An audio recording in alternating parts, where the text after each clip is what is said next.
Le Congo attend toujours que les administrateurs partis de Brazzaville viennent à l'étranger délivrer les passeports, alors qu'au Sénégal, par exemple, les Sénégalais, ils ont le droit de se faire établir des passeports à l'ambassade sans que les administrateurs partent de Dakar. Vous avez aussi d'autres pays comme le Bénin, les États-Unis, partout. Voilà, Mangamba, j'ai compris. On ne peut pas régler ce problème-là. Je comprends, voilà. Attends.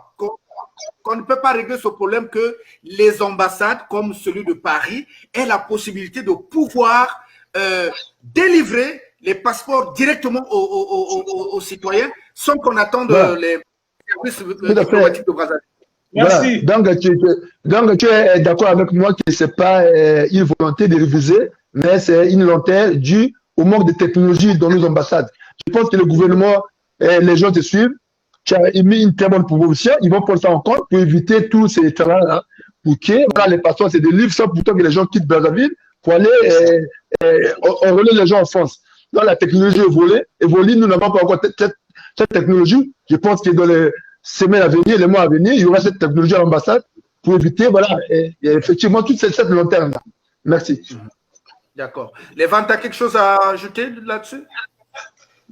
Moi, je suis d'accord avec ce que tu viens de dire, parce que j'adhère absolument à te relater, c'est que nous ne devons plus continuer à cautionner cette bataille, parce qu'il ne faudrait pas oublier que Monsieur Sassou a fait cela pour tenir toujours en tenaille, en quelque sorte, les Congolais, parce qu'il veut tout centraliser autour de lui, c'est-à-dire que tout doit se passer à Brazzaville.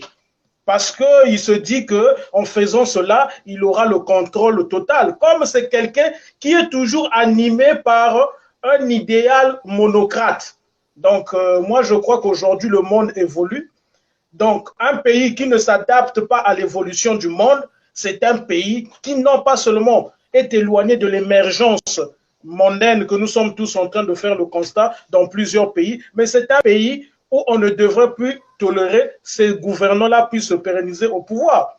Comment voulez-vous qu'on puisse souhaiter une pérennité dirigeante à M. Sassou qui n'est pas là seulement il y a 5 ans, mais qui est là il y a plus de 30 ans, c'est-à-dire plus de 3 décennies au pouvoir, et qui sait très bien que cette procédure-là, où les Congolais de l'étranger doivent aller s'aligner comme s'ils attendaient des millions à l'ambassade de France, avec toutes ces calamités qu'il y a pour avoir un document ou un passeport, ça ne lui dit rien. Lui-même, il a été en France.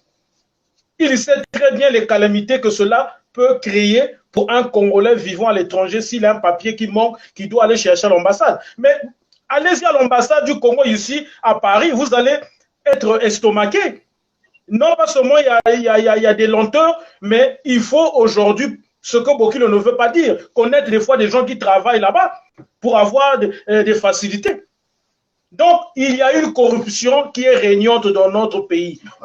Donc, même à l'étranger, on fait ce constat-là. Mais c'est une désolation totale. Donc, Bokilo ne doit pas venir nous parler aussi des terroristes. Lui connaît la définition du monde d'un terroriste. Quel est lui, il parle d'une miniature des Congolais qui étaient sans doute peut-être révoltés, qui sont allés faire des brûlures à l'ambassade. Mais ce n'est pas tous les Congolais. Il ne peut pas réduire toute une diaspora à ce niveau-là. C'est insulter même le progrès de notre cité. Lui qui veut la pérennité dirigeante de M. Sassou, il devrait se poser des questions. Qu'est-ce qui a conduit ces Congolais de l'étranger à commettre de telles actions? Il devrait traiter ces Congolais d'être des terroristes. Aujourd'hui, ces Congolais-là sont les terroristes. Mais on pouvait aussi donner le même patronyme à M. Sassou lorsqu'il est venu créer la guerre du 5 juin. C'était aussi un terroriste alors, pour les gouvernants de cette époque, puisque la guerre du 5 juin va prendre naissance à un moment où ceux qui étaient en place étaient dans la préparation d'un avènement, d'une élection. Donc, il ne faudrait pas qu'on puisse réduire les Congolais à cette ignorerie. Il n'y a pas de terrorisme. Il y a eu des Congolais révoltés qui ont eu à poser des actions peut-être néfastes aux yeux de nos gouvernants, mais aujourd'hui, c'est insultant pour nous.